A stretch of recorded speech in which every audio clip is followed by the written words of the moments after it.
Hello दोस्तों, ये देख रहे हैं आप कॉन्फाइडर का मशीन। उसके अंदर हम मशीन ये जो है वो सर्विस के लिए आया है एक्चुअली में। तो मशीन को कैसे सर्विस करनी है और उसमें क्या क्या दिक्कतें आ सकती है मोटर के अंदर और मशीन के अंदर। तो ये कस्टमर हमारे लोग सभी बोलते हैं कि सब चलो सबसे पहले प्लग लगाया और फिर बोलते हैं कि पावर कनेक्ट करते हैं तो मशीन चल नहीं रही। यानी ये सबसे पहला प्रॉब्लम हुआ कि प्लग लगाते हैं पर पावर नहीं आ रहा। तो सबसे आप स्क्रू ड्राइवर यानी टेस्टर इसमें से आप देख लीजिए, इसमें से आप देख लीजिए कि मशीन का जो पावर है वो सबसे पहले आप ये जो वायर है वो मेन सप्लाई हो गया। उसके अंदर से टोटली 3 वायर आ रहे हैं। कितने? 3। रेड वाला है वो फेज़ है, येलो वाला न्यूट्रल है और ब्लू वाला अर्थिंग वायर है। तो अर्थिंग वायर को हमने कहाँ पर लगाया कि मोटर की बॉडी पे। तो आप समझिए, तो कभी भी अगर मशीन की बॉडी में करंट आ रहा है तो आप समझ लीजिए अगर घर के अंदर जो अर्थिंग का वायर है वो अर्थिंग का वायर आपका मोटर की बॉडी में लगता है। अगर मोटर के बॉडी में जो करंट यानी थोड़ा सा जनरेट होता है वो अर्थिंग के अंदर नहीं जाएगा तो वो आपको मशीन की बॉडी के ऊपर करंट आएगा। ठीक है। तो 3 वायर होते हैं अंदर हमारे ये प्लग के अंदर। तो 3 एक हो गया है, ये भी देख लो, मैं आपको दिखा देता हूँ प्लग के अंदर। ये हो गया अर्थिंग, ये हो गया न्यूट्रल और ये रहा हमारा फेस। ठीक है, ये फेस, न्यूट्रल और अर्थिंग, इस हिसाब से 3 वायर लगे रहते हैं। तीनों मशीन के अंदर जाते हैं, एक बॉडी में दिया। एक वायर हमने जो यहाँ पे ये वायर है ये सबसे पहले 2 कनेक्शन दिया। ये हो गया रेड कलर का फेस, ये न्यूट्रल।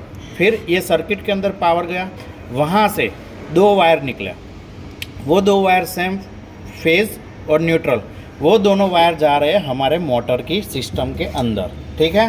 तो आपको यही ध्यान रखना है कि मोटर के सिस्टम के अंदर यहाँ पे 2 वायर जा रहे हैं, बाकी और कुछ ध्यान नहीं रखना। बाकी चीज़ दूसरे सर्किट में दूसरे कौन से वायर दिए गए हैं, तो दूसरे 2 वायर गया। ये ब्लू कलर के वायर है जो क्या करेंगे, वो हमारी जो ऑटोमेटिक मशीन रहती है फुल्ली ऑटोमेटिक, तो उसके 2 ब्लू वायर है जो क्या होगा फुल्ली ऑटोमेटिक मशीन रहती है, उसके अंदर मोटर के 2 वायर लगाया गया। तो ये टोटल हो गए हमारा 6 वायर का क्लियर कनेक्शन। उसके बाद हमारा ये सॉकेट वाला रहता है, जिसके अंदर सॉकेट के अंदर क्या क्या चीज़ लगी रहती है वो आपको समझा दें। तो सबसे पहले सॉकेट में अंदर से इतने सारे वायर जा रहे हैं, ब्लैक वाला, फिर ऑरेंज वाला, फिर रेड वाला, फिर ऑरेंज येलो वाला। तो उसके अंदर हमारे 2 जाएंगे सेंसर के अंदर, ये आप देख रहे हैं ऑरेंज और रेड और ग्रीन कलर का और येलो कलर का। उसके बाद है हमारा ये वायर जो चला गया, 2 वायर हमारे है ब्लैक और ये ऑरेंज कलर का, ये हमारा हो गया बजर। ठीक है। फिर दूसरे 2 वायर हैं, ये हमारे यहाँ साइड में जो बाईपास होता है, यानी जनरली आप अगर मसाला ग्राइंडिंग करते हैं मिर्ची हल्दी, तो ये स्विच हम आगे की साइड से यहाँ से हम लोग ऑन ऑफ करते हैं। तो देखिए ये स्विच ऑन ऑफ करेंगे तो आपका जो ऊपर का मेन मोटर है वो घूमने की ज़रूरत नहीं पड़ेगी, ये वाली मोटर नहीं घूमेगी। आप डायरेक्ट हल्दी और चिली बड़ी वाली ड्राइंग है वो मसाला ऊपर से डाल सकते हैं। तो ये पूरा हो गया हमारा मोटर का जो वायरिंग। और ये हिसाब से अगर आप समझ लो कि आपने पावर सप्लाई दिया, यहाँ पे फेज़ और न्यूट्रल आ रहा है, ठीक है, तो क्लियर है, मतलब क्या होगा, पावर सप्लाई ओके है। फिर सर्किट अगर ख़राब हो गई है तो यहाँ पे जो 2 वायर है वहाँ पे आपको करंट नहीं आएगा। यहाँ पे आप टेस्टर लगाएंगे, ठीक है, स्क्रू ड्राइवर लगाएंगे, जिसके अंदर बत्ती जलती है, तो वो बत्ती ना जले तो आप समझ लो कि सर्किट ख़राब हो गई है, तो आपको सर्किट ही चेंज करनी है। फिर चलो ये आपने कर दिया, फिर भी मोटर चालू नहीं हो रही है, तो उसका दूसरा ऑप्शन क्या हो गया कि हमारा मोटर भी ख़राब हो सकता है। तो आपको क्या करना है कि दोनों फेज़ निकाल दो, यहाँ से 2 वायर निकाल दो, ये 2 वायर निकालो, लाल को लाल के साथ जॉइंट कर दो, येलो को येलो के साथ जॉइंट कर दो। तो क्या हो गया, मोटर हमारा डायरेक्ट कनेक्शन हो गया, सर्किट को हमने बाईपास कर दिया। तो आप इस हिसाब से टेम्पररी मोटर चेक कर सकते हैं। उसी हिसाब से मल्टीमीटर जो आता है एम्पियर मीटर चेक करने का, तो उसमें आपको पता चलेगा कि मोटर जली हुई है तो हाई एम्पियर लोड लेगा। आपका घर के अंदर फ्यूज़ है 3 फेज़ का कनेक्शन, तो उसमें फ्यूज़ जल जाएगा। ठीक है। तो इस हिसाब से पूरी हमने आपको मोटर समझा दी, कनेक्शन समझा दिया। दूसरे वीडियो में हम सेमी ऑटोमेटिक मशीन में भी ये आपको पूरा समझाएंगे। अभी देखिए हम मशीन को स्टार्ट करते हैं। ये बजर बजना स्टार्ट हो गया।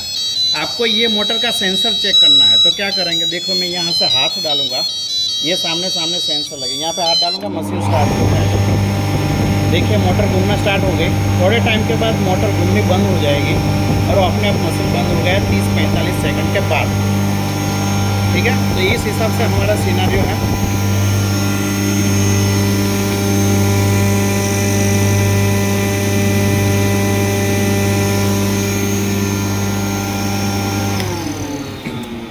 इतना आप चीज़ खुद ही कर सकते हैं। अगर आपको ऐसा लगे, डर लग रहा है, तो आप इलेक्ट्रिशियन भी कोई भी आके उसको चेंज करवा सकते हैं।